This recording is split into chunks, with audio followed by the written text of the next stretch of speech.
Piece TV Bangla, মানবতা সমাধান।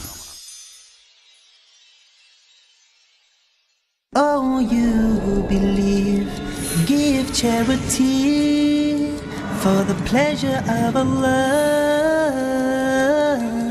the pleasure of Allah. Oh, you who believe, read the Quran every night of Ramadan, night of Ramadan. Welcome, O Ramadan. It is Ramadan. It is Ramadan.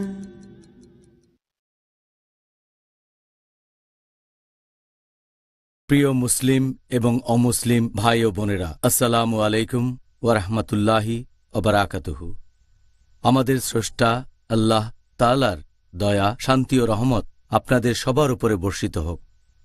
আমাদের অনুষ্ঠানে স্বাগতম। Ramzan a date with doctor Zakir. আমি আপনাদের host Yusuf chambers. আর আজকে আমরা দর্শকদের বিভিন্ন প্রশ্নের উত্তর দেব, যার টপিক যাকাত। আসসালামু আলাইকুম ডক্টর জাকির। ওয়ালাইকুম আসসালাম রহমতুল্লাহ বারাকাতুহু। আমরা এই টপিকের উপর দর্শকদের কাছ থেকে অনেক প্রশ্ন পেয়েছি। সম্ভবত এই টপিকের উপরই দর্শকরা সবচাইতে বেশি প্রশ্ন করেছেন।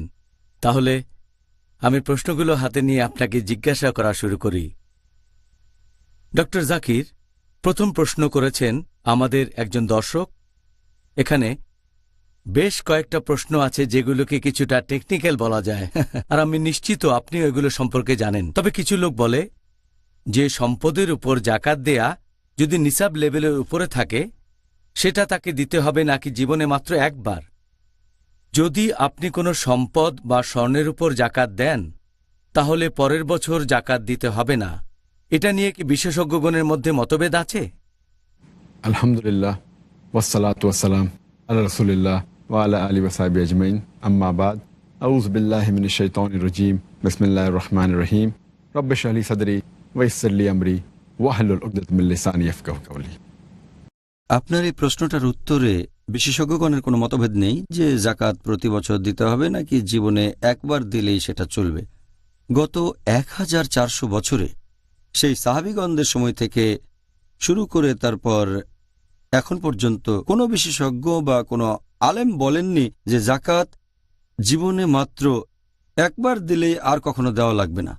কোরআন পড়ে দেখবেন, হাদিস পড়ে দেখবেন, নবী সাল্লাল্লাহু আলাইহি সাল্লামের হাদিস কোনো হাদিসে পাবেন না, কোরআনের কোনো আয়াতও পাবেন না। আর কোনো বিশেষজ্ঞ কখনো বলেননি যে জাকাত মাত্র একবার দিতে হবে। অন্যান্য বিষয়গুলো তো মতভেদ আছে। এটা মাত্র কয়েক বছর আগের কথা। এই বিষয়টা নিয়ে আলোচনা করা হয়েছিল, আর সে সময় আমি ছিলাম চেন্নাইতে। এই প্রশ্নটাই আমাকে করা হয়েছিল। এই প্রশ্নটার উৎপত্তি চেন্নাইতে, সেটা দাক্ষিণাত্যে। সেখানে একজন স্থানীয় লোক এই প্রশ্নটা করেছিল।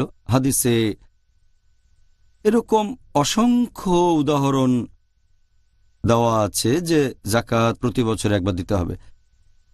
এ ব্যাপারে কোনো রকম মতভেদ নেই।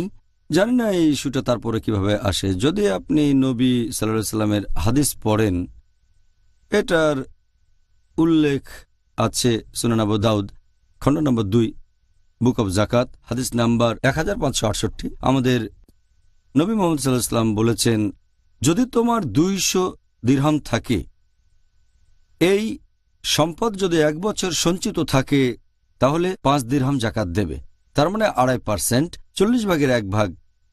কারো যদি 20 দিনারের কম সঞ্চয় থাকে, তাকে জাকাত দিতে হবে না। এখানে বলা হয়েছে আপনাকে জাকাত দিতে হবে যদি সেই সম্পদ পুরো 1 বছর আপনার কাছে থাকে।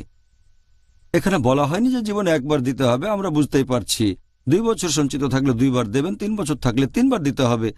সবাই বুঝতে পারছে। যদি কেউ বলে জীবনে একবার দিতে হবে, তাহলে কোরআন এবং হাদিস থেকে সেটা স্পষ্টভাবে প্রমাণ করতে হবে। অনেকগুলো হাদিসে এ ব্যাপারটা পরিষ্কার করে বলেছে। এই হাদিসটা আছে সুনান আবু দাউদে খণ্ড নম্বর 2, বুক অব জাকাত, হাদিস নম্বর 1577। আমাদের নবী মুহাম্মদ সাল্লাল্লাহু আলাইহি ওয়াসাল্লাম বলেছেন যে যদি কেউ 3টা জিনিস মেনে চলে, তাহলে ধর্ম পালন হবে, শুধু আল্লাহর ইবাদত করবে। সে বলবে আল্লাহ সুবহানাহু ওয়া তাআলা ব্যতীত অন্য কোনো উপাস্য নেই, আর সে প্রতি বছর তার সঞ্চিত সম্পদের জাকাত দান করবে, তাহলে এখানে পরিষ্কারভাবে বলা হয়েছে প্রতি বছর একবার। তার মানে জাকাত প্রতি বছর দিতে হবে। তাই এ ব্যাপারে কোনো সন্দেহ থাকতে পারে না, এগুলো সব সহিহ হাদিস।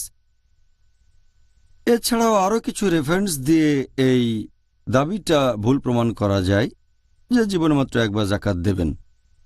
এই হাদিসটা উল্লেখ করা হয়েছে সহিহ বুখারীতে, খণ্ড নম্বর 2, বুক অব জাকাত, হাদিস নাম্বার 1402। অনেকে যুক্তি দেখায় যে গবাদি পশুর উপর জাকাত দেয়া লাগবে না ইত্যাদি ইত্যাদি। সহিহ বুখারীর এই হাদিসটা খণ্ড 2, বুক অব জাকাত, হাদিস নাম্বার 1402। নবী মুহাম্মদ সাল্লাল্লাহু আলাইহি ওয়াসাল্লাম বলেছেন যে পশু পাখি, গবাদি পশু, উট, তারা রোজ কিয়ামতের দিন আবার জীবিত হবে পৃথিবীতে তারা যতখানি সুস্থ সবল ছিল সে অবস্থাতেই। তারা তখন তাদের মালিকের কাছে যাবে। তাদের মধ্যে যারা জাকাত দেয়নি তাদেরকে উটগুলো পা দিয়ে মারাবে।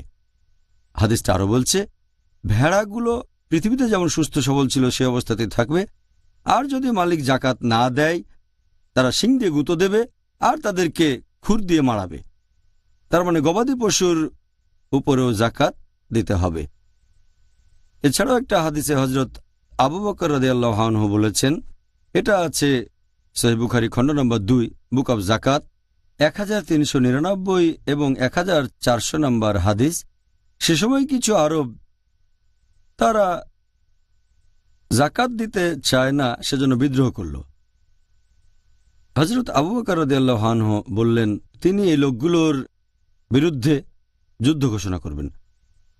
হযরত ওমর রাদিয়াল্লাহু আনহু বললেন যে আল্লাহর রাসূল বলেছেন যারা আল্লাহ সুবহানাহু ওয়া তাআলার ইবাদত করে অন্য কারো ইবাদত করে না, আর যারা বলে লা ইলাহা ইল্লাল্লাহ মুহাম্মাদুর রাসূলুল্লাহ, তাদের বিরুদ্ধে যুদ্ধ ঘোষণা করবে না। হযরত আবু বকর রাদিয়াল্লাহু আনহু বললেন যদি কেউ আইন ভাঙে তার বিরুদ্ধে যুদ্ধ ঘোষণা করব। যদি কেউ আপত্তি করে সালাত এবং জাকাত নিয়ে, এই দুটোই ফরজ, তিনি তাদের বিরুদ্ধে যুদ্ধ ঘোষণা করবেন। আল্লাহর নামে বলছি, তিনি বললেন যে যদি কেউ নবী সাল্লাল্লাহু আলাইহি সাল্লামের সময় জাকাত দিয়ে থাকে আর এখন দিতে অস্বীকার করে অথবা সে জাকাত না দেয় যেটা নবীর সময় দিয়েছে, তার বিরুদ্ধে যুদ্ধ ঘোষণা করব।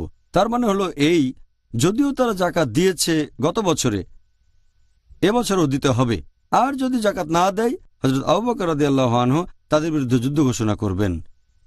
আর হযরত ওমর রাদিয়াল্লাহু আনহু বললেন যে আল্লাহ সুবহানাহু ওয়া তাআলা আবু বকরের হৃদয়কে প্রসারিত করেছেন, তিনি যা বলেছেন তা ঠিক। তার মানে জাকাত দিতে হবে প্রতি বছর। আর এছাড়াও অনেক হাদিস বলছে জাকাত কিভাবে সংগ্রহ করতে হবে। একটা হাদিস, এটা আছে সহিহ বুখারীতে খণ্ড নম্বর 2, বুক অব জাকাত, 1454 নম্বর হাদিস। হযরত আবু বকর রাদিয়াল্লাহু আনহু একজন লোককে নিয়োগ দিলেন জাকাত আদায়ের জন্য। সে লোকটা বলল যে আল্লাহর রাসূল বলেছেন যে জাকাত দেওয়ার নিয়মটা কি। সে লোকটা বলতে লাগলো যদি কারো ঘরে 5টা উট থাকে তাহলে একটা ভেড়া জাকাত দিতে হবে। তারপর গবাদি পশুর সংখ্যা বাড়লে জাকাতের পরিমাণও বাড়তে থাকবে। আবার 40টা ভেড়া, যদি কারো থাকে 40টা ভেড়া তাহলে সে একটা ভেড়া জাকাত দেবে। 40টা ভেড়া থেকে 120টা পর্যন্ত জাকাত হলো একটা ভেড়া। যদি ভেড়ার সংখ্যা হয় 120 থেকে 200-র মধ্যে তাহলে 2টো ভেড়া জাকাত দিতে হবে। যদি 200 থেকে 300টা ভেড়া থাকে তাহলে 3টা ভেড়া দিতে হবে। এরপর প্রতি 100টা ভেড়ার জন্য একটা ভেড়া জাকাত দিতে হবে। এখন এই লোক যখন জাকাত আদায় করতে যেত সে তখন গবাদি পশুর কাছে গিয়ে পশুগুলোর মাথা গুনে দেখত যে কতগুলো নতুন পশু হয়েছে, কতগুলো নতুন বাচ্চা দিয়েছে। এভাবে সব গবাদি পশু গুনে দেখত তারা। তার মানে সেই গবাদি পশুর উপরেও জাকাত দেওয়া হতো যেটা আগের বছর দেওয়া হয়েছে। এভাবে বলা হয়নি যে গত বছর ওটার উপর জাকাত দিয়েছ এবার ওটা গুনবো না, শুধু যেগুলো নতুন সেগুলো গুনে দেখব, আর নতুন যেসব বাচ্চা হয়েছে সেগুলো। অথবা তারা 1 বছর বয়সের ভেড়া ছাগল বের করে গুনে দেখত না, সব গবাদি পশু গুনত। এতে প্রমাণিত হয় যে জাকাত প্রতি বছরই দিতে হবে। আর জাকাত দেবেন সেই সম্পদের উপর যেটা পুরো 1 বছর আপনার কাছে সঞ্চিত হিসেবে ছিল। সঞ্চয় নিসাব লেভেলের উপরে হলে জাকাত দেবেন প্রতি বছর। আর এই আইডিয়াটা যে জাকাত জীবনে মাত্র একবার দেবেন, এটা নতুন আইডিয়া, আগে কেউই কখনো শোনেনি। প্রশ্নটা কিছুদিন আগে মানুষের মাথায় এসেছে, গত 1400 বছর ছিল না। এই ব্যাপারটা নিয়ে কোনো রকম মতভেদ নেই। বিশেষজ্ঞগণ আর ফুকাহাগণ সবাই একটা ব্যাপারে একমত যে প্রতি বছর জাকাত দিতে হবে। তাহলে তো পরিষ্কার, আলহামদুলিল্লাহ। দ্বিতীয় প্রশ্ন, যে জাকাত পাচ্ছে তাকে কি জানানো আবশ্যক যে তাকে জাকাত দেয়া হচ্ছে? যাকে জাকাত দেয়া হচ্ছে তাকে এটা জানানো আবশ্যক না যে তাকে জাকাত দেয়া হচ্ছে। আপনি যদি শিওর হন আপনি যে লোককে জাকাত দিচ্ছেন সে কোরআনে উল্লেখিত 8টা ক্যাটাগরির মধ্যে যদি পড়ে, ফুকারা, মাসাকিন, এ ধরনের 8টা ক্যাটাগরির মধ্যে যদি পড়ে, তাহলে তাকে জাকাত দিতে পারেন। আর এটা আবশ্যিক না যে তাকে জানাতেই হবে এটা জাকাত। যদি আপনার সন্দেহ থাকে সে এই ক্যাটাগরিতে পড়ে কিনা, তাহলে একটু খোঁজ খবর নিয়ে দেখেন। তবে স্বাভাবিক পরিস্থিতিতে তাকে জানানোটা আবশ্যিক না যে এটা জাকাতের টাকা। 3 নম্বর প্রশ্ন, জমির উপর জাকাত কিভাবে দিতে হবে? জমিটা বিক্রি করার পরে সেই টাকা দিয়ে বেশ কয়েক বছরের জাকাত দেয়ার অনুমতি কি আছে? যদি বিক্রি করার উদ্দেশ্যে কোনো জমি কেনেন ব্যবসা করার জন্য, তাহলে সেই জমির 2.5% হারে আপনি জাকাত দিয়ে দেবেন সেই জমির মূল্যের উপর প্রতি বছর। 1 বছর জমিটা আপনার মালিকানায় থাকলে সেই জমির চলতি মূল্যের উপর দেবেন 2.5% জাকাত। এখন আপনি যে সময়ে আপনার জাকাতের হিসেব করবেন, এখানে জমির ক্রয় মূল্য দিয়ে হিসেব করবেন না। জমির দাম বাড়তে পারে আবার কমতেও পারে, সেজন্য আপনার জমির বর্তমান মূল্য যেটা, আর যদি এই জমি 1 বছর আপনার মালিকানায় থাকে তাহলে বর্তমান মূল্যের উপর 2.5% হারে জাকাত দেবেন। একটা জমি ধরুন অনেক বছর আপনার মালিকানায় আছে, এখানে জাকাত দেবেন প্রতি বছর আপনার অন্যান্য সম্পদ থেকে। তবে অন্যান্য সম্পদ যদি না থাকে, শুধু এই জমিটাই আছে, আর যদি জাকাত দিতে না পারেন প্রতি বছর দেওয়াটাই ভালো। তবে যদি না পারেন, কোনো সম্পত্তি না থাকে, তাহলে একেবারে শেষ উপায় হিসেবে অবশ্য সেটা না করলেই ভালো। যদি আপনার কাছে টাকা না থাকে তাহলে বিক্রি না হওয়া পর্যন্ত জাকাতের টাকা বকেয়া রাখতে পারেন। আর যখন বিক্রি করবেন, যদি 5 বছর আপনার মালিকানায় থাকে আর জাকাত দেননি, তাহলে বিক্রি হলেই তখন জাকাত দিয়ে দেবেন, সেটা 5 গুণ 2.5%। তবে প্রতি বছর জমিটার দাম হিসেব করতে হবে আপনাকে অবশ্যই। প্রথম বছরে হয়তো ছিল X, দ্বিতীয় বছরে Y, তৃতীয় বছরে Z, এভাবে প্রত্যেক বছরের দামটা হিসেব করবেন। তারপর সেই বছরের 2.5% বের করবেন, এভাবে সবগুলো যোগ করবেন 2.5% করে 5 বছর। তারপর জমি বিক্রি হলে জাকাত দিয়ে দেবেন। সবচেয়ে ভালো হচ্ছে তাড়াতাড়ি জাকাত দিয়ে দেওয়া। ধন্যবাদ ডক্টর জাকির। প্রিয় ভাই ও বোনেরা, ইনশাআল্লাহ আবার দেখা হবে। এখন একটা ছোট্ট বিরতি। It is Ramadan. رمضان قد أهل بالصيام وأطل. আসসালামু আলাইকুম ওয়া রাহমাতুল্লাহ। আমি মোহাম্মদ হাশিম মাদানি, পিস টিভি বাংলার পক্ষ থেকে, আমার পক্ষ থেকে সকল মুসলিম ভাইদের জানাচ্ছি মাহে রমজানের মুবারকবাদ।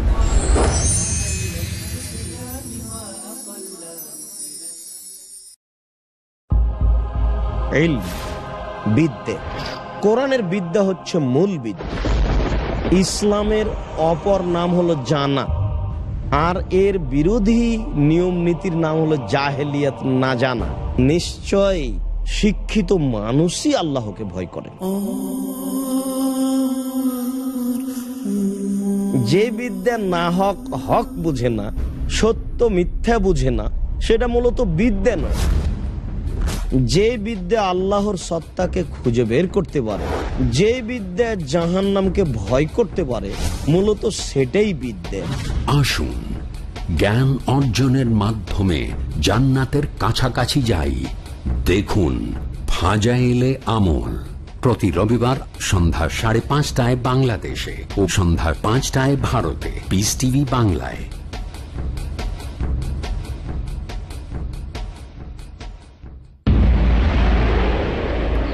ডক্টর জাকিরের আন্তরিক বার্তা, সবচেয়ে লাভজনক ব্যবসা। আপনি কি জানতে চান কোন ব্যবসা আপনাকে সর্বোচ্চ মুনাফা দিতে পারে? কোরআন এই মূল্যবান তথ্য বলে দিয়েছে। সূরা বাকারা সূরা নম্বর 2 আয়াত নম্বর 261। যারা আল্লাহর রাস্তায় সম্পদ ব্যয় করে তাদের উদাহরণটা হচ্ছে শস্যদানার ন্যায়, যেটি বৃদ্ধি পায় 7 শীষে। এবং প্রত্যেক শীষে আছে 100টি দানা, এবং আল্লাহ সুবহানাহু ওয়া তাআলা যাকে ইচ্ছা বৃদ্ধি করে দেন। যদি আপনি আল্লাহর রাস্তায় ব্যয় করেন, আপনি রিটার্ন পাবেন 700 গুণ বেশি। ব্যবসায়িক ভাষায় আপনি তাহলে সেখানে পাবেন 70,000%। আর কোন ব্যবসা আপনাকে এর চেয়ে বেশি মুনাফা দিতে পারবে? আজই বিনিয়োগ করুন আল্লাহ তাআলার রাস্তায়। পিস টিভি বাংলা, মানবতার সমাধান। It is Ramadan. প্রিয় মুসলিম এবং অমুসলিম ভাই ও বোনেরা, আসসালামু আলাইকুম। স্বাগতম আমাদের অনুষ্ঠানে Ramzan a date with doctor Zakir. আমি আপনাদের হোস্ট ইউসুফ চেম্বার্স, আর আজকে উত্তর দেব আপনাদের প্রশ্নের, যার টপিক যাকাত। আসসালামু আলাইকুম। ওয়ালাইকুম আসসালাম ওয়া রাহমাতুল্লাহি ওয়া বারাকাতুহু। এবারে পরের প্রশ্ন, 4 নম্বর প্রশ্ন। কিছু লোক বাসস্থানের উপরে ইনভেস্ট করে কারণ তারা ব্যাংকে টাকা রাখতে চায় না, কিন্তু তারা বলে যে বাসস্থানের ক্ষেত্রে যাকাত দিতে হবে শুধুমাত্র এর ভাড়ার উপরে, বাসস্থানের আসল মূল্যের উপর দিতে হবে না। এই ব্যাপারটা সম্পর্কে আপনি কি মতামত দেবেন? এই ব্যাপারে যদি বেশিরভাগ বিশেষজ্ঞের কথা বলেন, তারা যেটা বলে থাকেন যে জমিটা যদি বিক্রি করা বা কেনা হয় লাভের উদ্দেশ্যে, এ ব্যাপারে সব বিশেষজ্ঞই এক বাক্যে বলেন এটার উপরে যাকাত দিতে হবে।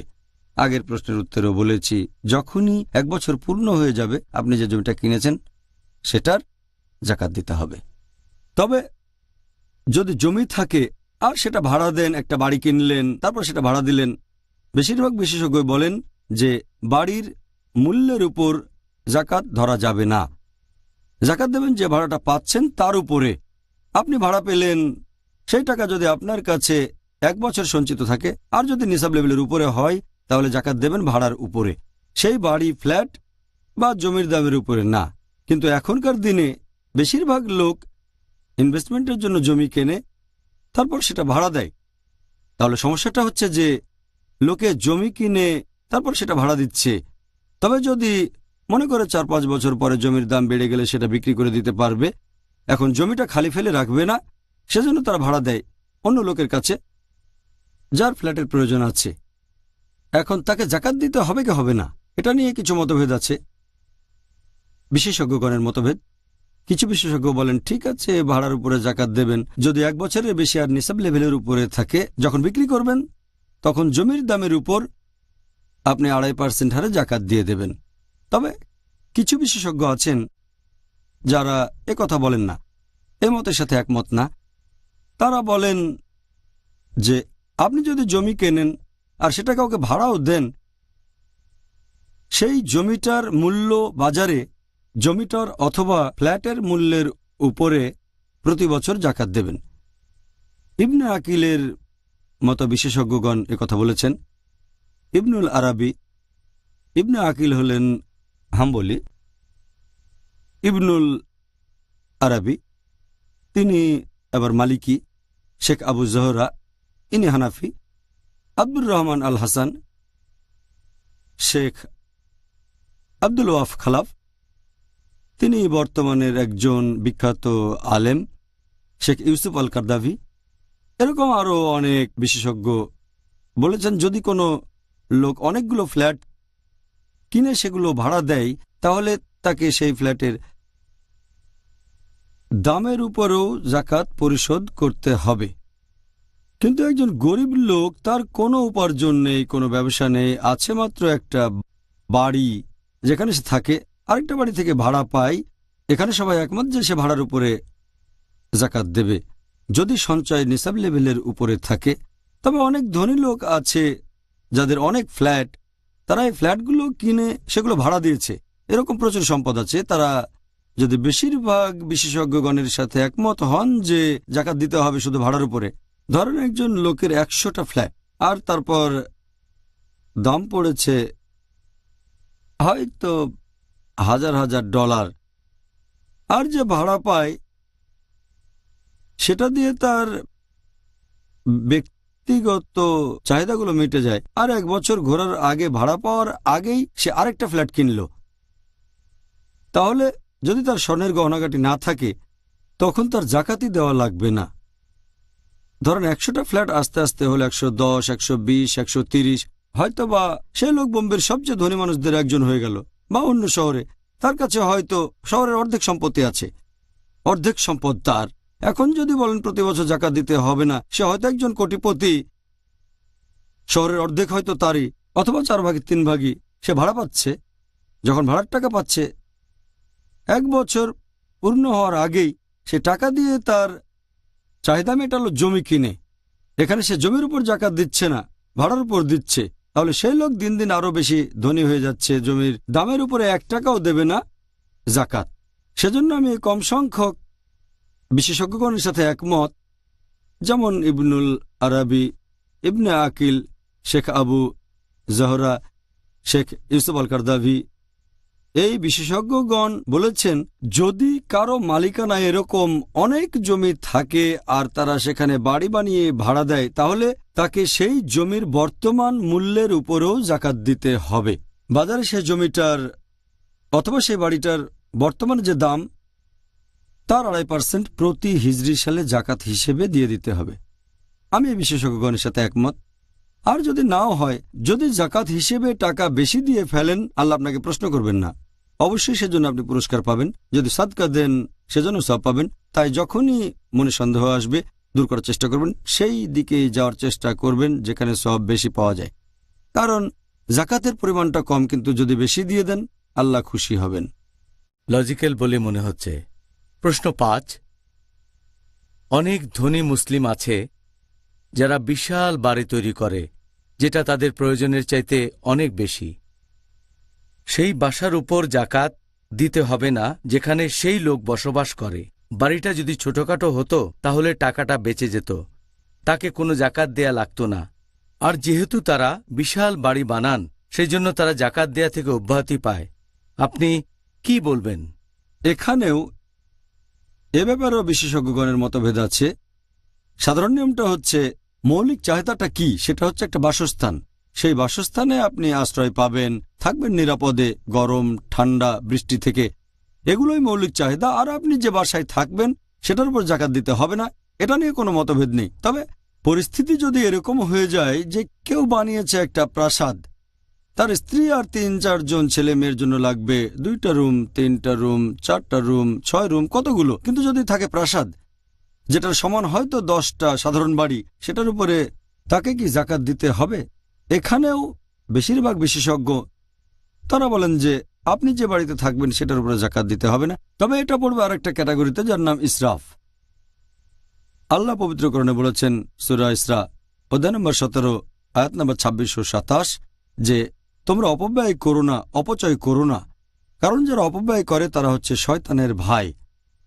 আল্লাহ বলেছেন সূরা ফুরকান অধ্যায় নম্বর 25 আয়াত নম্বর 67 যে এরা হলো বিশ্বাসী যারা ব্যয় করতে কার্পণ্য করে না, আবার অপচয়ও করে না, মেনে চলে মধ্যম পন্থা।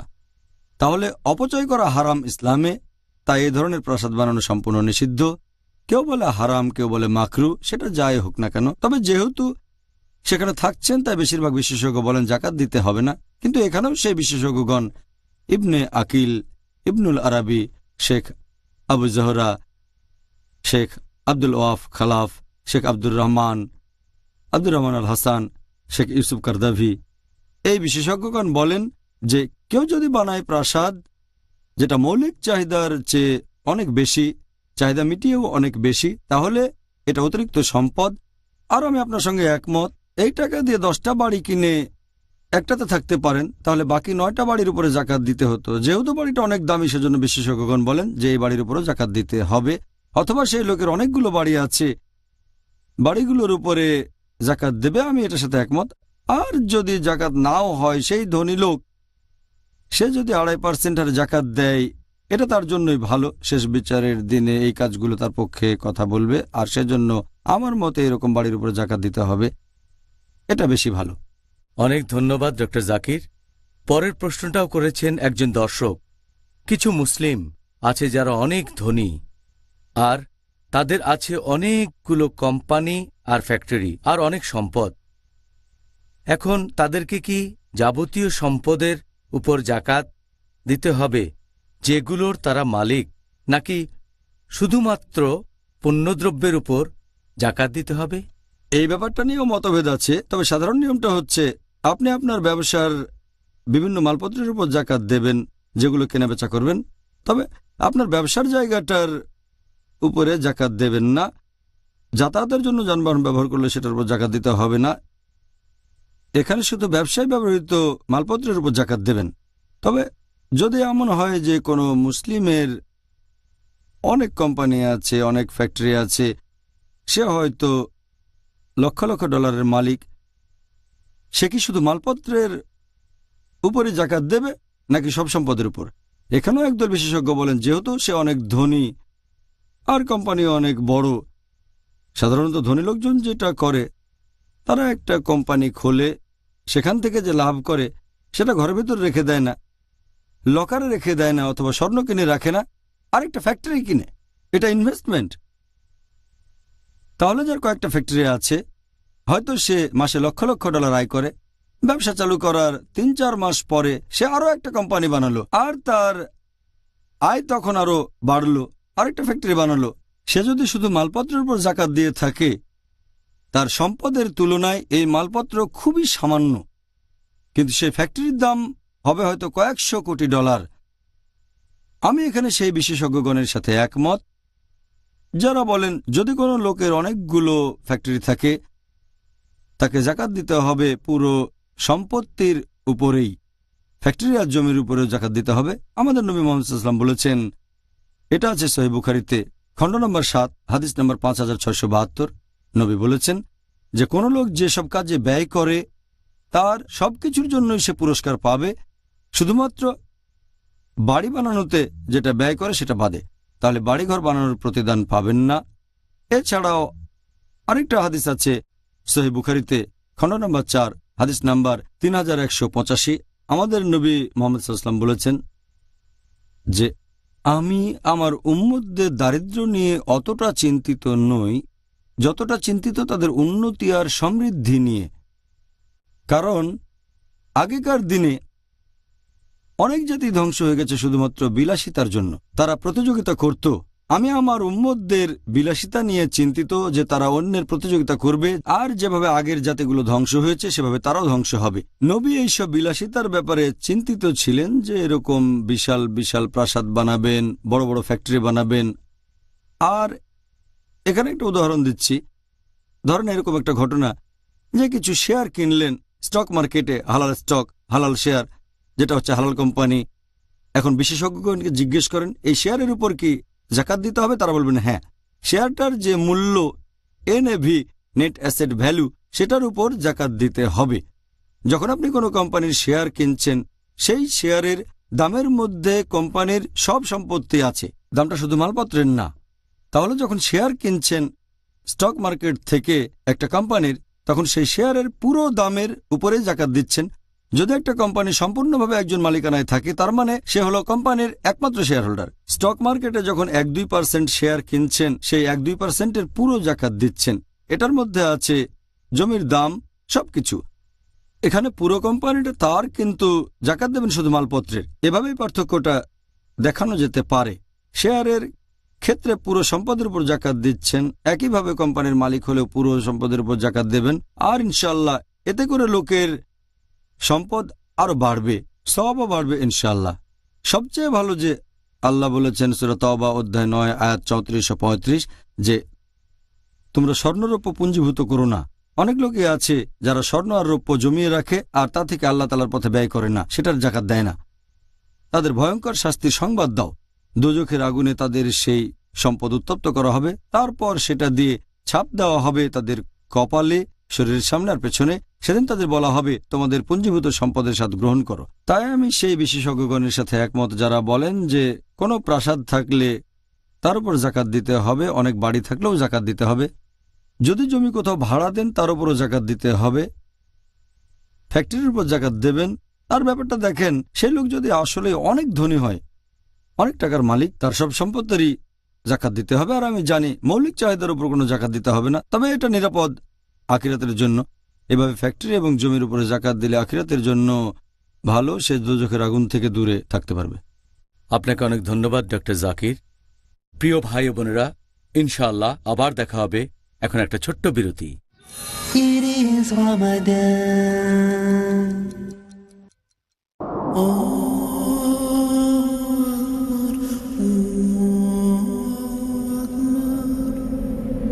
পৃথিবীতে এই অর্থের সঠিক ব্যবহার করা হলে পরকালে এর পরিপূর্ণ প্রতিদান পাওয়া যাবে। ইয়া আইয়ুহাল্লাযীনা আমানু আনফিকু মিম্মা রাযাকনাকুম মিন ক্বাবলি আন ইয়াতিয়া ইয়াওমুন লা বাইউন ফীহি ওয়ালা খুল্লাতুন ওয়ালা শাফাআহ। পবিত্র কোরআন অনুযায়ী সম্পদের সর্বোত্তম ব্যবহারের একটা উপায় হলো আল্লাহ সুবহানাহু ওয়া তাআলার পথে ব্যয় করা, তার দেওয়া ইসলামের সঠিক বাণী ছড়িয়ে দেওয়ার মাধ্যমে। পিস টিভি হলো একটা অলাভজনক ইসলামিক স্যাটেলাইট টেলিভিশন চ্যানেল, যার মূল লক্ষ্য ও উদ্দেশ্য হলো ইসলামের বাণী ছড়িয়ে দেওয়া, ইসলামের সঠিক উপস্থাপনা করা, বিনিয়োগের অত্যন্ত উত্তম ক্ষেত্র আর সম্পদকে পবিত্র করার একটা সোনালী সুযোগ, যা সন্তুষ্ট করবে আল্লাহ সুবহানাহু ওয়া তাআলাকে। পিস টিভির সাথে থাকুন। আপনার জাকাত ও দানের অর্থ পাঠাতে পারেন IRFI Al Ryan Bank 47 Calthorpe Road, Birmingham, UK. Postcode B151TH. Pound account number 01132301. IBAN GB49 ARAY 30008301 132301. Sort code 300083.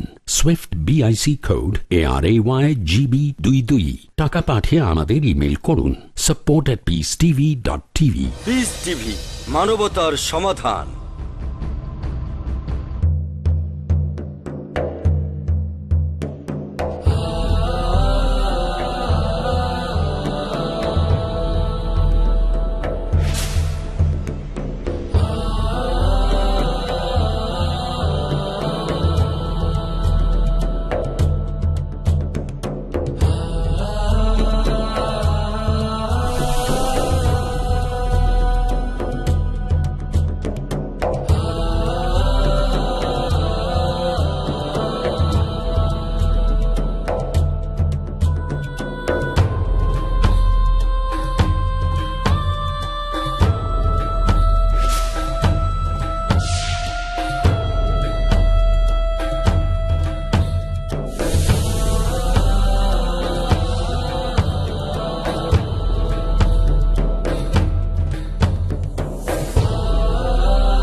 Piece TV Bangla, মানবতার সমাধান। It is Ramadan. প্রিয় মুসলিম এবং অমুসলিম ভাই বোনেরা, আসসালামু আলাইকুম। স্বাগতম আমাদের অনুষ্ঠানে Ramzan a date with doctor Zakir. আমি আপনাদের হোস্ট ইউসুফ চেম্বার্স, আর আজকে উত্তর দেব আপনাদের প্রশ্নের, যার টপিক যাকাত। আসসালামু আলাইকুম। ওয়ালাইকুম আসসালাম ওয়া রাহমাতুল্লাহি ওয়া বারাকাতুহু। একজন মহিলা, ধরেন তার কোনো সম্পদ নেই, শুধু কিছু অলংকার আছে। সেই অলংকারের উপর যাকাত দিতে হলে তার কিছু অলংকার কি বিক্রি করা উচিত? যদি অলংকার বা গহনার কথা বলেন, যদি স্বর্ণ হয় আর যদি সেটা নিসাব লেভেলের উপরে থাকে, 85 গ্রাম স্বর্ণ বা তার চেয়ে বেশি, তাহলে যাকাত বাধ্যতামূলক। যদি রৌপ্য হয় তাহলে পরিমাণ হবে 595 গ্রাম অথবা তার বেশি। যদি নিসাব লেভেলের উপরে থাকে তাহলে যাকাত বাধ্যতামূলক। আপনি অন্যান্য সম্পদ থেকেও যাকাত দিতে পারেন অথবা গহনা থেকেও দিতে পারেন। যদি অন্য কোনো উৎস থাকে সেখান থেকে দেবেন প্রত্যেক বছরই 2.5% সেই স্বর্ণ অথবা রৌপ্য গহনার যে দাম আসে। যদি টাকা না থাকে তাহলে তার হয়ে অন্য কোনো আত্মীয় দিয়ে দিতে পারে, হতে পারে তার বাবা, ভাই, মা, যে কোনো আত্মীয় দিতে পারে। তবে যদি তার টাকা বা আত্মীয় স্বজন না থাকে তাহলে সেই গহনার কিছু অংশ বিক্রি করতে হবে। ধরেন সে তার গহনা থেকে 2.5% বিক্রি করে সেখান থেকে যাকাত দিল, এটা বাধ্যতামূলক অবশ্যই দিতে হবে প্রত্যেক বছর। আচ্ছা, ধন্যবাদ। এবারে পরের প্রশ্নটা হল, যদি প্রতি বছর 2.5% যাকাত দেয়া হয় সঞ্চয় বা অলংকারের উপর প্রত্যেক হিজরি বছরে, তাহলে 40 বছর পরে তার কোনো সম্পদই থাকবে না। প্রশ্নটা কি ঝামেলা করবে? অনেক মানুষই ভাবে এভাবে যদি 2.5% হারে যাকাত দেন 2.5 গুণ 40 সেটা হয়ে যাবে 100%। প্রতি বছর যদি 2.5% জাকাত দেন তাহলে 40 বছর পরে আপনার কিছুই থাকবে না। আসলে এখানে যুক্তিটা বেশ দুর্বল, কারণ জাকাত দিবেন সেই সঞ্চয় থেকে যেটা পুরো 1 বছর আপনার কাছে। তাহলে যদি ধরেন কারো কাছে হয়তো 100 গ্রাম স্বর্ণ আছে, তাকে প্রথম বছর জাকাত দিতে হবে 2.5%, তার মানে 2.5 গ্রাম স্বর্ণ। পরের বছর সে 97.5 গ্রামের উপরে জাকাত দেবে 2.5% হারে, 100 গ্রামের উপরে না। তখন সেটা 2.5 গ্রাম স্বর্ণ কম হবে। তাহলে এভাবে 40 বছরের বেশি পার হয়ে যাবে। তার সম্পদ কখনোই পুরোপুরি শেষ হবে না, কখনোই না। এমনকি এটা কয়েকশো বছর, শত শত বছর ধরে জাকাত দিলেও শেষ হবে না। জাকাতের পরিমাণ কমতে থাকবে, কিছু অংশ অবশিষ্ট। আর এছাড়াও সম্পদটা যখন নিসাব লেভেলে পৌঁছাবে, যদি কয়েক বছর ধরে 2.5% জাকাত দিয়ে যান, বেশ কয়েক বছর দিলেন, হয়তো 5, 10, 15 বছর, কয়েক বছর পরে 5-10 বছর পরে সম্পদের পরিমাণ নিসাব লেভেলে আসবে। যখনই সেটা 85 গ্রাম স্বর্ণের নিচে নেমে যাবে, এই পর্যায়ে নেমে আসতে হয়তো 10 বছর লাগবে অথবা একটু বেশি। যখনই নিসাব লেভেলের নিচে নেমে যাবে আর জাকাত দেওয়া লাগবে না। অথবা কারো যদি থাকে 1000 গ্রাম স্বর্ণ, সে জাকাত দিতে থাকবে, তবে নিসাব লেভেলের নিচে নেমে গেলে জাকাত দিতে হবে না। তাই সম্পদ কখনোই শেষ হবে না। নিসাব লেভেলের নিচে জাকাত দিলেও সেটা কখনোই শেষ হবে না। তবে নিসাব লেভেলের নিচে গেলে ইসলামিক শরিয়া অনুযায়ী আপনাকে জাকাত দিতে হবে না। আর এই কারণে আলহামদুলিল্লাহ জাকাতের পরিমাণ প্রতি বছরই আস্তে আস্তে কমে যায়। জাযাকাল্লাহ খায়ের, অনেক ধন্যবাদ। পরের প্রশ্ন, হীরা বা দামি পাথরের ক্ষেত্রে কি জাকাত দিতে হবে? আপনি যদি হীরা আর অন্যান্য দামি পাথরের কথা বলেন, মুক্তা, নীলা, গোমেদ, এ ব্যাপারে বিশেষজ্ঞগণ সবাই একমত যে এইসব পাথরের উপর জাকাত দিতে হবে না, হীরার উপরেও না। তবে যদি সেটা ব্যবসা হয়, দামি পাথর কেনাবেচা করছেন, তাহলে প্রতি বছর সেটার উপরে জাকাত দিতে হবে, কেনাবেচা করে যে লাভ করছেন তার উপরে। কিন্তু যদি ব্যবহার করা হয় গহনা হিসেবে, তখন সেটার উপরে আপনার কোনো জাকাত দিতে হবে না। তবে যদি গহনা মিক্সচার করা থাকে, স্বর্ণ আর হীরা একসাথে, তাহলে স্বর্ণ যদি নিসাব লেভেলের উপরে থাকে জাকাত দিতে হবে তখন আপনাকে। তবে অন্যান্য পাথরের উপরে আপনাকে জাকাত দিতে হবে না। আর এখন অনেক মানুষই ইনভেস্ট করার জন্য হীরা কিনে তারা জমা রাখে, যে দাম বেড়ে গেলেই বিক্রি করবে। এটা কেনার পেছনে নিয়ত হচ্ছে তারা ইনভেস্ট করবে।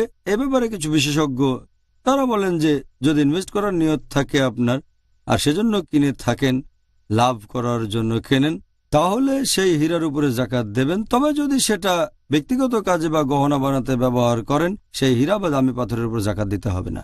জাযাকাল্লাহ খায়ের, আপনাকে অনেক ধন্যবাদ ডক্টর জাকির। এবারে আমাদের পরের প্রশ্ন, এটাও করেছেন একজন দর্শক। বাণিজ্যিক পণ্যের ক্ষেত্রে কিভাবে জাকাত দিতে হবে? এটা কি দিতে হবে সেই পণ্যের ক্রয়মূল্যের উপর, নাকি জাকাত দেব পণ্যের বিক্রয় মূল্যের উপর? যদি কোনো মালপত্র কেনার কথা বলেন যেটা বিভিন্ন কাজে ব্যবহার হতে পারে, এখানে যে লোক সে মালপত্র কিনেছে সে তার দাম বের করবে, সেটা থেকে অবচয় বিয়োগ করে অবশিষ্ট জিনিসের জাকাত দেবে। সেখানে পরিমাণ যা আছে, জমি হলে দাম বাড়তে পারে আবার কমতেও পারে, যন্ত্রপাতি হলে অবচয় বাদ যাবে। তবে এখানে বলা হচ্ছে ব্যবসায়িক মালপত্রের কথা। একজন লোক বিক্রি করার উদ্দেশ্যে কিছু জিনিস কিনলো, এখন সে কি জাকাত দেবে কেনা দামের উপরে নাকি বিক্রি করা দামের হিসেব করে জাকাত দেবে? এখানে বিশেষজ্ঞগণের মতভেদ আছে। শেখ সালেহ আল মুনাজ্জিদের মতে তিনি বলেছেন যে বিক্রির উদ্দেশ্যে কোনো মালপত্র কিনলে, পাইকারি বিক্রেতা হলে আপনি বিক্রির টাকার উপর জাকাত দেবেন, তার মানে বিক্রির টাকা। খুচরা বিক্রেতা হলে খুচরা বিক্রির উপর হিসেব করে আপনার জাকাত দিতে হবে। যদি দুটোই করেন তার উপরে, তখন হিসেব করে জাকাত দেবেন। তবে কিছু বিশেষজ্ঞ বলেন যে খুচরা ব্যবসায়ী লাভের মার্জিন সাধারণত একটু বেশি থাকে। যদি বিভিন্ন বই কেনাবেচা করে থাকেন, তখন সেখান থেকে আপনি হয়তো লাভ করতে পারেন 40%, 50%, এমনকি 60%ও করতে পারেন।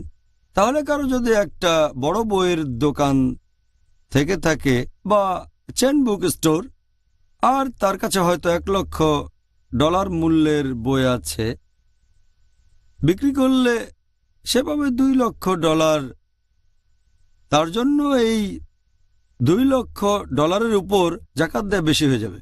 সেজন্য আমি সেই বিশেষজ্ঞগণের সাথে একমত যারা বলেন যে যেটা খরচ হয়েছে কেনার পরে সেটা আপনার কাছেই আছে, এখনো কোনো লাভ করেননি, তাহলে বইগুলোর জন্য আপনার যে খরচ হয়েছে, আপনি যে টাকায় বইগুলো কিনেছেন সেখানে হয়তো ডিসকাউন্টও পেয়েছেন, 50% ডিসকাউন্ট হলে যে দামে কিনেছেন তার উপর জাকাত দেবেন। তারপর বিক্রি করলে তখন আপনি লাভ করতে পারবেন। অনেক সময় বই বিক্রি হবে না, তখন কম দামে বিক্রি করবেন, হয়তো 40% ডিসকাউন্টে বিক্রি করবেন, মাঝে মধ্যে হয়তো লসে বিক্রি করে দিচ্ছেন, কিনেছেন 50% ডিসকাউন্টে, বিক্রি করলেন 60%-এ। আবার অনেক সময় কিছু বই দোকানে পড়েই থাকে, হয়তো 7 বা 8 বছর ধরে দোকানেই পড়ে আছে, আপনি এই বইটার উপরে 8 বছর জাকাত দিচ্ছেন, তারপর বইটা ডিসকাউন্টে বিক্রি করলেন। তাই আমি সেই বিশেষজ্ঞের সাথে একমত যারা বলেন যে জাকাত দেবেন তার উপরে যে টাকাটা আপনি খরচ করেছেন। তখন যদি খরচটা বেশি হয়ে যায়, যেমন ধরেন $100 দিয়ে কিছু জিনিস কিনলেন বা 100 টাকায় 50% ডিসকাউন্ট পেলেন, তাহলে আপনার খরচ হচ্ছে $50 বা 50 টাকা। ধরেন জিনিসটার এমআরপি সর্বোচ্চ খুচরা মূল্য সেটা বেড়ে 110 টাকা হয়ে গেল বা $110, তখন 50% ডিসকাউন্টে আসবে 55 টাকা। তাহলে সেটা দাম বেড়ে গেল, তবে এখনো বিক্রি করেননি, এখনো জানেন না দামটা পুরো ধরবেন নাকি ডিসকাউন্টে দেবেন নাকি এরকম কিছু। সেজন্য আমি এই ব্যাপারে বলি যা খরচ হয়েছে, যে ডিসকাউন্ট পাচ্ছেন বর্তমান দামের সাথে তুলনা করে, তারপর আপনি হিসেব করে বের করবেন যে এই মালপত্রের আপনার কত খরচ হয়েছে। 1 বছর গচ্ছিত অবস্থায় থাকলে সেটার উপর হিসেব করে জাকাত দেবেন। বাহ, সুন্দর, ধন্যবাদ। পরের প্রশ্ন, কোম্পানি কোনো যানবাহন বা গাড়ি ভাড়া করলে সেই ভাড়ার টাকার উপরে কি জাকাত দিতে হবে? যদি যানবাহন ভাড়া নেয়ার ব্যাপারে বলতে হয়, বাড়ি ভাড়া নেয়ার ক্ষেত্রেও একই নিয়ম প্রযোজ্য, একই রকম। তাই বেশিরভাগ বিশেষজ্ঞ বলেন যে যদি যানবাহন ভাড়া নেওয়া হয় জাকাত দেয়া লাগবে না সেই যানবাহনের উপর। ধরেন সেটা চালায় একজন ট্যাক্সি ড্রাইভার, আর সে খুব গরিব লোক, মাত্র একটাই ট্যাক্সি, হয়তো সে মাসে মাত্র কয়েক $1,000 আয় করে অথবা কয়েক হাজার টাকা। আর এখানে যদি তাকে সেই গাড়িটার দামের উপর জাকাত দিতে হয় ট্যাক্সির উপর, সেটা অবিচার হয়ে যাবে। সেজন্য আমার মতে গাড়ির উপর জাকাত দিতে হবে না। অন্যদিকে যদি এমন কেউ থাকে যার অনেকগুলো গাড়ি আছে, হয়তো কয়েক হাজার গাড়ি আছে, বিভিন্ন কোম্পানি আছে যাদের অনেকগুলো বড় বড় গাড়ি আছে, তাদের জন্য এই গাড়ি এক ধরনের সম্পদ। গাড়িগুলো ভাড়া দিয়ে তারা প্রতি মাসে আরও নতুন নতুন গাড়ি কিনতে পারে। তাই আমার মতে যদি তার অনেকগুলো গাড়ি থাকে আর সেগুলো যদি ভাড়া দেয়, তাহলে সেটার ক্রয়মূল্য অবচয় বাদ দিয়ে গাড়িটা যে দামে কেনা হয়েছে সেটা ধরবেন না, সেটা থেকে অবচয় বাদ দেবেন, প্রতি বছরের অবচয় হিসেব করবেন, তারপর যে দামটা আসবে তার উপরে জাকাত দিতে হবে, সেটাই সবচেয়ে ভালো। আমি এই বিশেষজ্ঞগণের সাথে একমত। শেখ কারদাভি, ইবনে আকিল, ইবনুল আরাবি, শেখ আবু জোহরা, আব্দুর রহমান আল হাসান, ইনাদের সাথে আমি একমত। প্রিয় ভাই বোনেরা, ইনশাআল্লাহ আবার দেখা হবে। এখন একটা ছোট্ট বিরতি। It is Ramadan. رمضان قد أهل بالصيام وأطل. আসসালামু আলাইকুম, আমি মোহাম্মদ বদরুদ্দোজা নদভী আমার পক্ষ থেকে এবং পিস টিভি বাংলার পক্ষ থেকে আপনাদেরকে জানাই রমজানুল মুবারকের আন্তরিক মুবারকবাদ। রমজান একটা অতি পবিত্র মাস। যে মাসে আল্লাহ পাক কোরআন নাজিল করেছেন, এই মাসের মধ্যে রয়েছে লাইলাতুল কদর, সিয়াম এবং কিয়াম। এই মাসে ইবাদতের গুরুত্বপূর্ণ বিষয়গুলির সন্নিবেশন আল্লাহ ঘটিয়ে দিয়েছেন। আল্লাহ রাসূল সাল্লাল্লাহু আলাইহি ওয়াসাল্লাম বলছেন যে এই উম্মাত ততদিন কল্যাণের উপর প্রতিষ্ঠিত থাকবে যতদিন তারা সূর্য অস্ত যাওয়ার সাথে সাথে ইফতার করবে। ইবাদতের জগতে সিয়ামের দৃষ্টান্ত কোনো ইবাদত নেই। রমজানের প্রবেশের সাথে সাথে সমস্ত জাহান্নামের দরজাগুলিকে বন্ধ করে দেওয়া হয় এবং এরপরে জান্নাতের দরজাগুলি খুলে দেওয়া হয়। আল্লাহর সন্তুষ্টির আশায় ইবাদতের নিয়তে খাওয়া পান করা, জৈবিক চাহিদা পূর্ণ করা থেকে বিরত থাকার নাম হলো সাওম। জানুন মাহে রমজানের গুরুত্বপূর্ণ বিষয়গুলো। দেখুন তোহফায়ে রমজান প্রতিদিন সন্ধ্যা ৬টায় ও পুনঃ সম্প্রচার সকাল ৮টায় বাংলাদেশে পিস টিভি বাংলায়।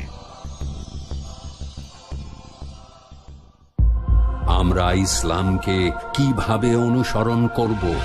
পবিত্র কুরআন এবং সহিহ হাদিস, অন্য কিছুই নয়। তোমরা বিভিন্ন দলে বিভক্ত হয়ো না। ইমাম মালিকের অন্ধ অনুসরণ করো না, ইমাম শাফির অন্ধ অনুসরণ করো না, ইমাম নাখি, ইমাম আউজাই তাদের অন্ধ অনুসরণ করো না। তাহলে কি মানব, কিভাবে মানব? সর্বোত্তম কিতাব হলো আল্লাহর কিতাব, সর্বোত্তম পথ হলো রাসূল সাল্লাল্লাহু আলাইহি ওয়াসাল্লামের পথ। মুজাফফর বিন মহসিনের সঙ্গে দেখুন শরিয়াত মানার পদ্ধতি। পরবর্তী অনুষ্ঠান পিস টিভি বাংলায়।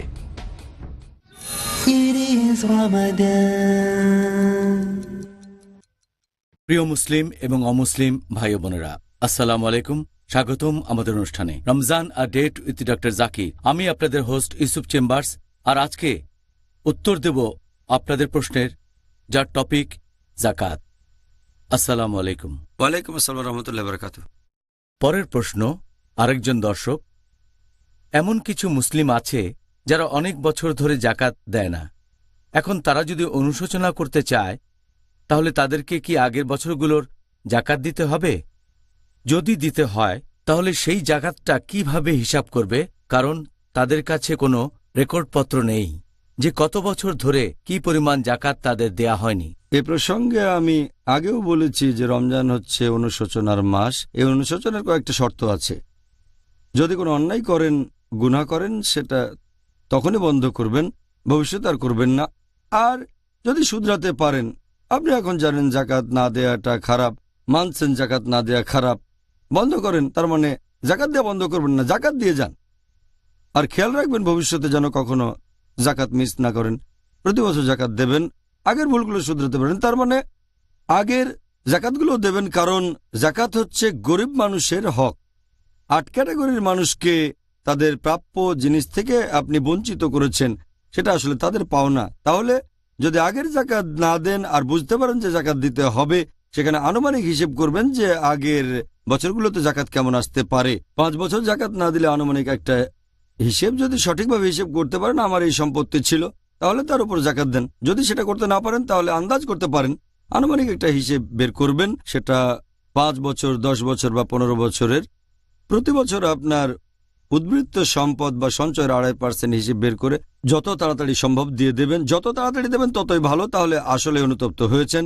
ইনশাআল্লাহ আল্লাহ আপনার সম্পদ বাড়িয়ে দেবেন। জাযাকাল্লাহ খায়ের ডক্টর জাকির।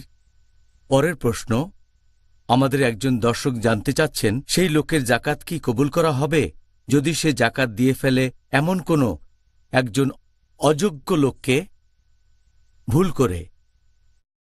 যদি কেউ কোনো অযোগ্য লোককে জাকাত দিয়ে ফেলে ভুল করে, আল্লাহ তাআলা তাকে ক্ষমা করবেন। আল্লাহ পবিত্র কোরআনে বলেছেন যে আল্লাহ তার বান্দাদের পাকড়াও করবেন না যদি তারা ভুল করে বা ভুলে যায়। ভুল করলে ইনশাআল্লাহ আল্লাহ ক্ষমা করবেন। আর একটা হাদিস, এটা আছে সহিহ বুখারীতে, খণ্ড নম্বর 2, বুক অব জাকাত, হাদিস নাম্বার 1421। একবার এক লোক কিছু দান খয়রাত করল, আর সে নিজের অজান্তেই দান করে বসল একজন চোরকে।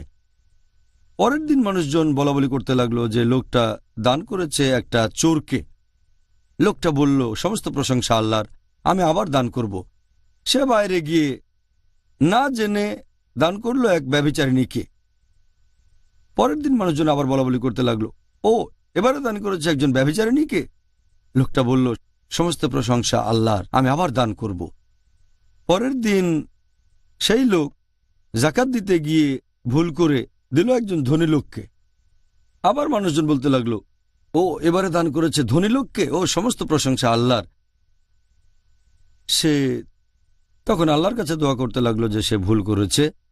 তখন আরেকজন লোক তার কাছে এসে বলল যে ইনশাল্লাহ এই দান কবুল করা হবে। তুমি হয়তো জানো না দান করেছো হয়তো কোনো চোরকে, ব্যভিচারিণীকে আর ধনী লোককে। তুমি নিজেও জানো না এই দানের কারণে এই চোর হয়তো আর চুরি করবে না, সে সরল পথে চলে আসবে। তুমি নিজেও জানো না যে ব্যভিচারিণীকে দান করেছো সে হয়তো আর ব্যভিচার করবে না, অবাধ যৌনাচার ছেড়ে দেবে, সরল পথে চলে আসবে। তুমি নিজেও জানো না যে ধনী লোককে তুমি দান করেছো হয়তো সেই লোকের মন নরম হয়ে যাবে আর সে আল্লাহ সুবহানাহু ওয়া তাআলার পথে ব্যয় করা শুরু করবে। এই হাদিস বলছে তার নিয়ত ছিল ভালো। তাহলে কেউ যদি ভুল করে এমন কাউকে যাকাত দেয় যে আসলে যোগ্য নয়, যদি সে সত্য জানতে যথাসাধ্য চেষ্টা করে তারপরও ভুল হয়ে যায়, ইনশাআল্লাহ আল্লাহ সেটা কবুল করবেন। তবে যদি সন্দেহ থাকে খোঁজখবর নেওয়া উচিত, কিন্তু ভুল হয়ে গেলে ইনশাআল্লাহ আল্লাহ তাকে দায়ী করবেন না, তার যাকাত কবুল করা হবে। অনেক ধন্যবাদ ডক্টর জাকির। এবারে আমাদের এই অনুষ্ঠানের শেষ প্রশ্ন ডক্টর, যার টপিক যাকাত, যে এই দুইটার মধ্যে পার্থক্যটা কি, সদকা এবং যাকাত? সংজ্ঞা অনুযায়ী যাকাত মানে বিশুদ্ধ করা, বৃদ্ধি করা, এর মানে মহত্ব এবং আশীর্বাদ। আর সাদকার মূল আরবি শব্দ হচ্ছে সিদ, যার মানে আন্তরিকতা, অর্থাৎ আল্লাহ সুবহানাহু ওয়া তাআলার প্রতি বিশ্বাসে আন্তরিকতা। এখন ইসলামিক শরিয়া অনুযায়ী যাকাত এটা হচ্ছে একটা বাধ্যতামূলক বার্ষিক দান। যেসব মুসলিমের সঞ্চয়ের পরিমাণ বা উদ্বৃত্ত সম্পদ নিসাব লেভেলের উপরে আছে, সেটা যদি তার কাছে 1 বছর থাকে তাহলে সেটার উপর প্রতি বছর 2.5% যাকাত দিতে হবে। আর সাদকার ব্যাপারে যদি বলেন, এটা একটা ঐচ্ছিক দান।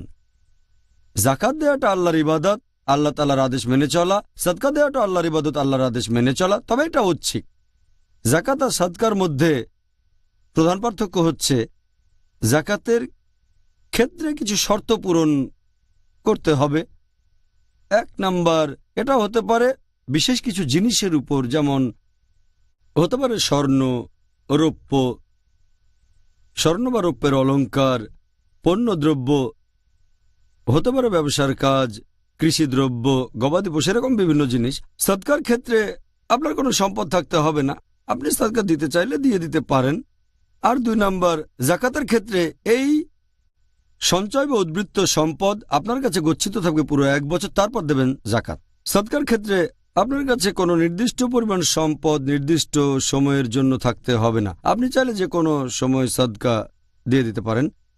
3 নম্বর পয়েন্ট, যাকাতের ক্ষেত্রে একটা নিসাব লেভেল থাকতে হবে। যখন নিসাব লেভেলে পৌঁছাবে, যেমন ধরেন আপনার কাছে স্বর্ণ আছে 85 গ্রাম, তখন দিতে হবে যাকাত, অথবা রৌপ্য 595 গ্রাম, এর কম হলে যাকাত লাগবে না। সাদকার ক্ষেত্রে সম্পদ যাই হোক কম বা বেশি, আপনি চাইলে সাদকা দিতে পারেন। এছাড়া আরেকটা পার্থক্য, যাকাত দেওয়া যাবে শুধু সেই 8 ক্যাটাগরির মানুষকে যাদের কথা পবিত্র কোরআনে বলা হয়েছে। সূরা তাওবা অধ্যায় 9 আয়াত নম্বর 60, গরিব, অভাবগ্রস্ত, এই সম্পর্কে আগে আলোচনা করেছি। সাদকা যে কাউকে এটা দেয়া যায়, যাকাতের ক্যাটাগরির লোকজনকে দেয়া যায়, ক্যাটাগরির বাইরের লোকজনকেও দেয়া যায়। সাদকা দেওয়ার ক্ষেত্রে কোনো রকম বাধ্যবাধকতা নেই। 5 নাম্বার পয়েন্ট, ধারণ করার জন্য যাকাত দেওয়াটা ফরজ ছিল, কিন্তু যাকাত না দিয়ে মারা গেল, তাহলে দায়িত্ব হবে তার সন্তানদের যেন সেই যাকাত পরিশোধ করা হয়। যদি তার সম্পত্তি ভাগাভাগি করা হয় তাহলে ভাগে যাওয়ার আগে আদায় করতে হবে সেই যাকাত। এটা হচ্ছে একটা দায়। সাদকার ক্ষেত্রে কেউ সাদকা না দিয়ে নিয়ত করে মারা গেলে সন্তানদের সেটা পূরণ করতে হবে না। নিয়ত ছিল বাবার, সন্তানরা পূরণ করতে পারে, এটা ঐচ্ছিক। 6 নাম্বার, যদি যাকাত না দেয় এটা ইসলামের স্তম্ভ, ফরজ কাজ, এটা আবশ্যিক, না দিলে শাস্তি পাবেন। আল্লাহ বলেছেন সূরা তাওবা অধ্যায় 9 আয়াত নম্বর 34 ও 35, দোজখের আগুনে উত্তপ্ত করা স্বর্ণ দিয়ে তাদের ছাপ দেওয়া হবে যারা তাদের সম্পদের যাকাত দেয়নি। সাদকার ক্ষেত্রে ব্যাপারটা এরকম না। 7 নম্বর পয়েন্ট, নির্ভরশীল কাউকে যাকাত দেয়া যাবে না। বাবা সন্তানকে যাকাত দেবে না, সন্তান বাবাকে যাকাত দেবে না। সাদকার ক্ষেত্রে বাবা সন্তানকে সাদকা দিতে পারে, সন্তানও বাবাকে দিতে পারে, নির্ভরশীল হোক বা না হোক। 8 নম্বর, বেশিরভাগ ক্ষেত্রে ধনী আর স্বাস্থ্যবান কাউকে যাকাত দেয়া যাবে না, কিন্তু সাদকা ধনী বা স্বাস্থ্যবানদের দেয়া যাবে। তারপর অমুসলিমদের যাকাত দেয়া যাবে না, কিন্তু অমুসলিমদের সাদকা দেওয়া যেতে পারে। এই হচ্ছে যাকাত এবং সাদকার মধ্যে প্রধান 12টা পার্থক্য। তাহলে আপনাকে অনেক ধন্যবাদ ডক্টর জাকির। আমাদের অনুষ্ঠান এখানেই শেষ। আমি আশা করছি আমাদের দর্শকরা খুব ভালোভাবেই বুঝতে পেরেছেন এই জাকাত জিনিসটা কি, কে জাকাত গ্রহণ করবে, আর এই জাকাতের পরিমাণ কিভাবে হিসাব করা হয় ইত্যাদি, যেগুলোর ভিত্তি হল আমাদের নবী মুহাম্মদ সাল্লাল্লাহু আলাইহি সাল্লামের সহি হাদিস আর অবশ্যই আল্লাহ সুবহানাহু ওয়া তাআলা প্রেরিত আসমানি কিতাব পবিত্র কোরআন, যেটা এসেছে পুরো মানুষ জাতির জন্য। জাযাকাল্লাহ খায়ের ওয়া ইয়াকুম ডক্টর জাকির। তাহলে ভাই ও বোনেরা, আমরা আমাদের এই অনুষ্ঠানের শেষ পর্যায়ে চলে এসেছি। আর আজকের অনুষ্ঠানে আমরা চেষ্টা করেছি আপনাদের পাঠানো গুরুত্বপূর্ণ সব প্রশ্নগুলো নিয়ে আলোচনা করতে, যেগুলো আপনারা পাঠিয়েছেন ইমেইলে এবং অন্যান্য বিভিন্ন পদ্ধতিতে, যেমন পোস্ট করার মাধ্যমে। আমরা আশা করছি আর দোয়া করছি আল্লাহ তাআলার কাছে যে আপনারা যেন এই অনুষ্ঠান দেখে দারুণভাবে উপকৃত হন। নিশ্চয়ই আপনারা উত্তরগুলো বেশ উপভোগ করেছেন। আজকে আমাদের এই অনুষ্ঠানে রমজান আর ডেট উইথ ডক্টর জাকির, এখানে আমি ছিলাম আপনাদের হোস্ট ইউসুফ চেম্বার্স। আর আগামীকাল আমাদের আলোচনা করার যে টপিকটা, যেটা আসলে খুবই গুরুত্বপূর্ণ টপিক, আর সেটা হলো লাইলাতুল কদর। আপনাদের সাথে আবারও দেখা হবে আগামীকাল একই সময়ে। আসসালামু আলাইকুম ওয়া রাহমাতুল্লাহি ওয়া বারাকাতুহু। حافظين ذاكرين قانتين خاشعين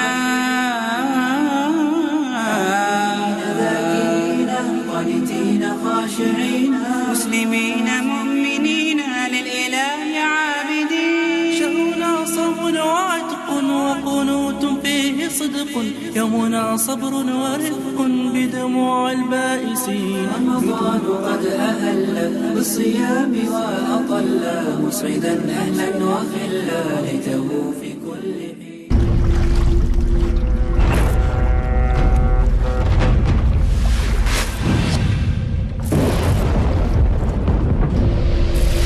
লকার আপনার সম্পদকে সুরক্ষিত না রাখতে পারে, বিনিয়োগ আপনার সম্পদকে না বৃদ্ধি করতে পারে, কিন্তু যাকাত দিলে নিশ্চয়ই আপনার সম্পদ বাড়বে, থাকবে সুরক্ষিত এবং পবিত্র। পিস টিভির সাথে থাকুন। আপনার জাকাত ও দানের অর্থ পাঠাতে পারেন IRFI Al Rayan bank, 47 Calthorpe road, Birmingham, UK।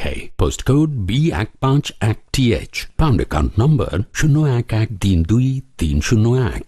IBAN GB 49 ARAY 30008301 132301।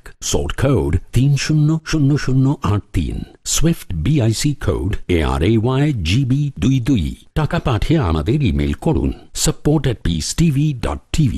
Piece TV, মানবতার সমাধান। The students of Islamic International School welcome all of you. Assalamu alaikum wa rahmatullahi wa barakatuh. Al-Malikul Quddusus Salamul Mu'minul Muhaymin. MUSLIM, I'm so blessed to be with them. MUSLIM, I'm so blessed to be with them. Don't know about you, I know about me. I'm proud cause I'm rolling Islamically. Everywhere I see, even on TV, people talking trash about the way I be. But what they all hate is if we get great, cause we're the only ones with our heads on straight. Don't ever frown in your head looking down. If you read the Quran, you're the best in the town. MUSLIM, I'm so blessed to be with them. MUSLIM, I'm so blessed to be with them. Watch Little Wonders at their best. বিস্ময় শিশুরা প্রতি বুধবার সন্ধ্যা 5টায় বাংলাদেশে ও বিকেল 4:30 ভারতে। Piece TV বাংলায়।